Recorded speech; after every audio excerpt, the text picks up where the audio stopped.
Jerry.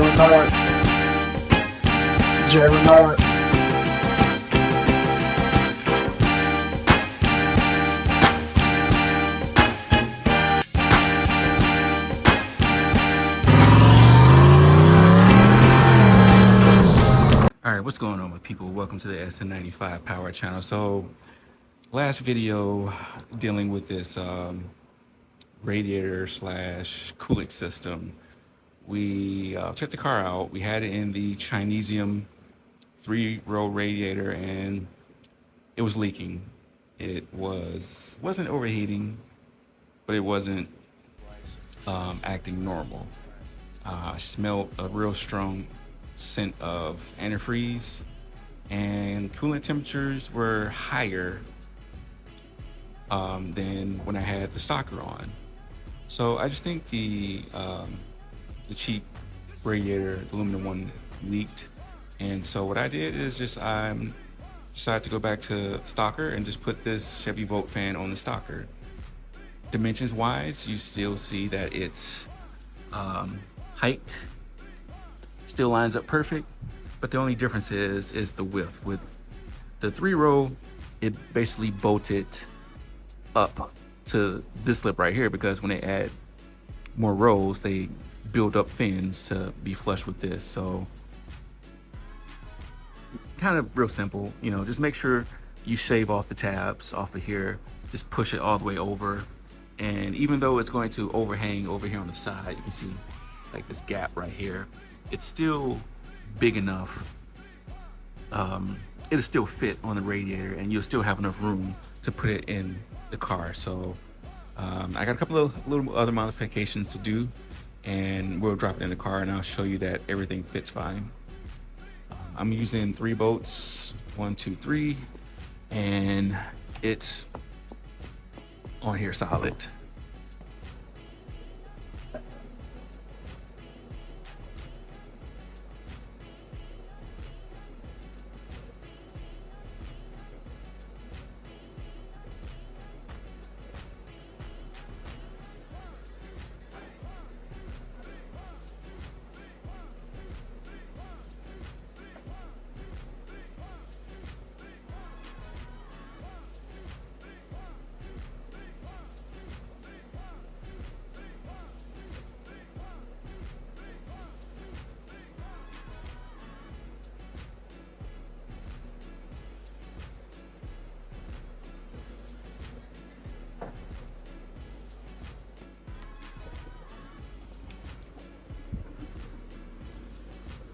A little bit more clearance because this fan is sitting further back on the radiator. We'll have to get our piping installation. Might need a little bit more of it to try to fill in as much as these gaps that we have. You can see there's a lot of gap in between the radiator. Actually got to get my AC line on now. But it works, and we should see a huge difference in how this car reacts with the stocker back on as opposed to the leaky Chinesium. So these little things is super cool. Order them from Amazon, they're like 12 bucks. If you go to the parts store, they're gonna charge you almost 40 bucks for this thing. It's a real good way to get the air out of your car.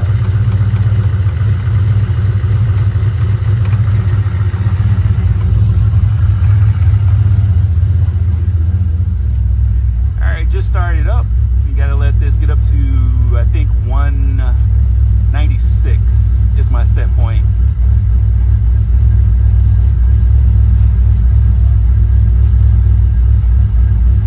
I don't think I'm gonna be able to get it out today. It's looking very menacing out here. I tell you, this forecast called for partly cloudy, and it's been raining off and on all day today.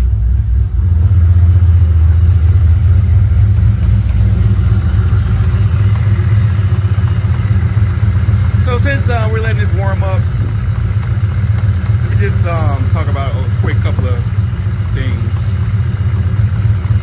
I think in October, I'm going to park this car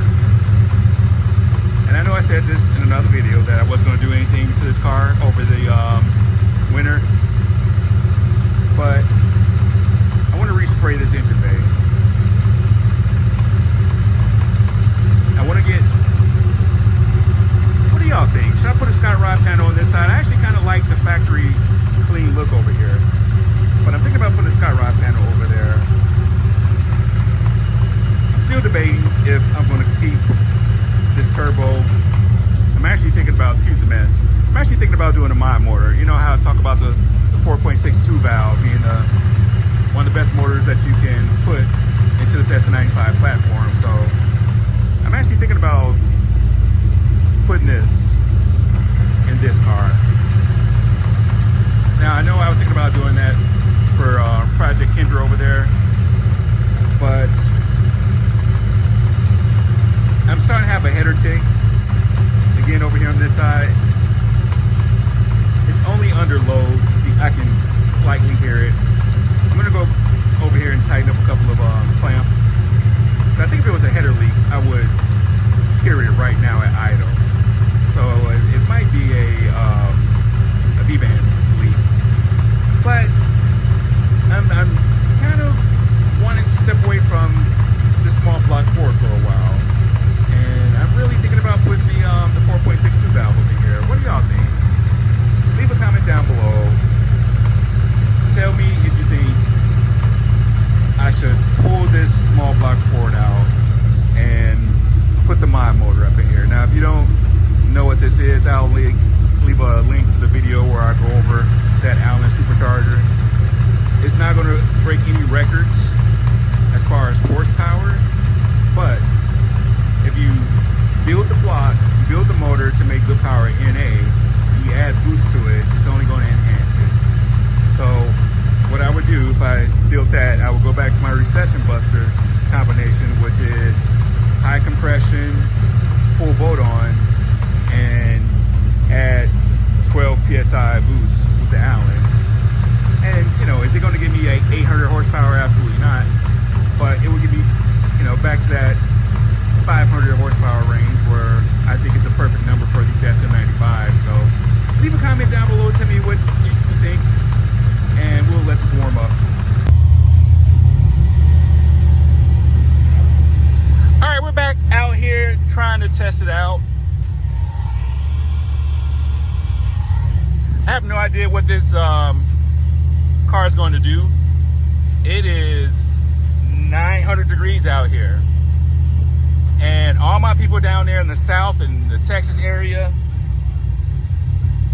I feel your pain. It is extraordinarily hot out here. One thing I can say, I do not like having the air on while driving this car. It really makes the car feel sluggish. But so far,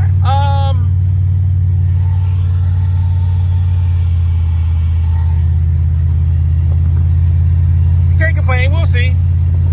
I don't have my gimbal, my GoPro battery is low.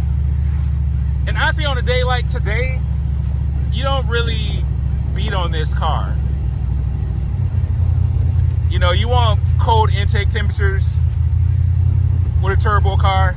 And on a hot day like today, honestly, if I'm not going to a show or to some kind of event, I wouldn't even drive this car on an extreme hot day like today, because it's really, I don't want to say there's no point, but there's no fun in driving this car. You know, the fun of driving this car is to beat up on it, get some boost. But you know, today is one of those days where if I get into boost, the temperature of the car is going to rocket up. So, you know, we're just kind of taking it easy, testing it out. Right now the temperatures are fine. It's hovering at 180.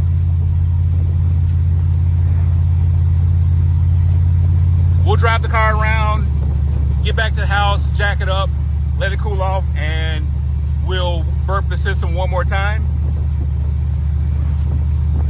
But right now I'm just kind of trying to simulate driving the car, cruising around. not really trying to beat up on it.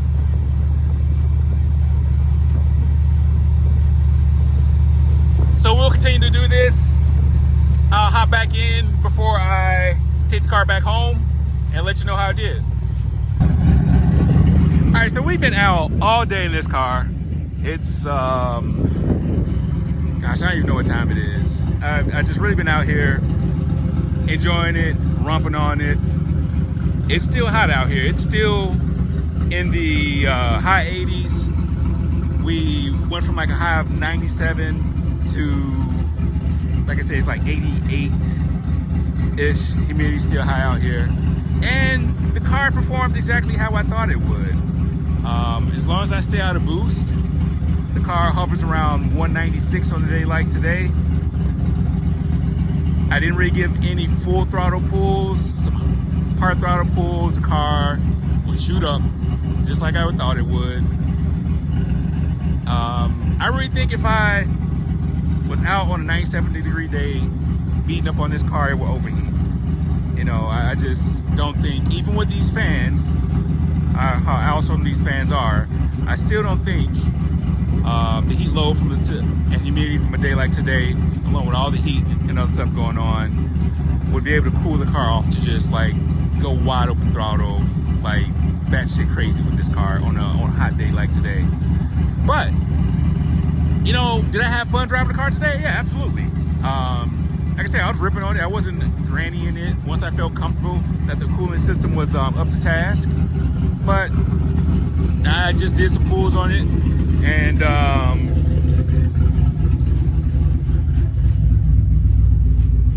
can't see that, but that's 190. So yeah, I think this is definitely, I'll call this a win for these cooling fans. If you are having problems with your big cubic inch Mustang, your boosted Mustang, you have problems with that car overheating in the summer, definitely look into these Chevy Volt fans. Like I said, we had a high of 97 degrees today, air on. You know, the average temperature just cruising around without getting into boost was 96 degrees. You know, the couple of part throttle pulls that I did, it will get up. But, you know, it wasn't like I said, I wasn't driving this car like Miss Daisy.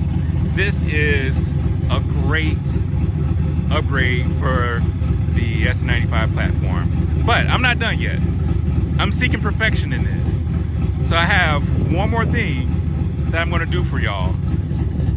And what I have coming up next is by far, hands down, the absolutely best, most economical cooling fan setup that you can put on this car. I talked about it before in this video. I have it coming and we're going to install it. And once I put this fan on, it doesn't matter if I wide open throttle this car every single stoplight on a 100-degree day. It's going to keep this car at 196 degrees. AC full blast, 200% humidity, 100 degrees outside. I guarantee that this fan that that's coming is absolutely going to crush the fan game out here. But warning, you have to have your electrical system up to task. This is a big boy fan. So all you guys with those little Fisher Price My First electrical systems, you might not want to do this. But if you want to know what this is that I have coming, click the bell notification, because you're going to want to hang around for this. Don't get me wrong, this would work. I have confidence driving this car with these fans anywhere I want to. Caveat to that is, with this fan in high temperature humidity like this, I really can't lay on it all the time. I don't want any compromises, so I got something coming that's going to be a non-compromise setup. So hey, leave a comment down below, tell me what you think I have coming. It's not a, I'm I'm not even gonna say that. Leave a comment down below. Tell me what kind of fan setup you think I have coming. Tell me what you think about this. Are you interested in these Chevy Vote fans? Like it's a real simple modification to do these fans to this car to put these fans on. It hooks right up to the CCRM. You have to do a little modifications to get it to fit on the stock fan. These are the way to go in the Sn95 game now. So hey, I appreciate y'all rocking with me on this long video. Do me a solid, tell a couple of people about the channel. Until next time, God bless.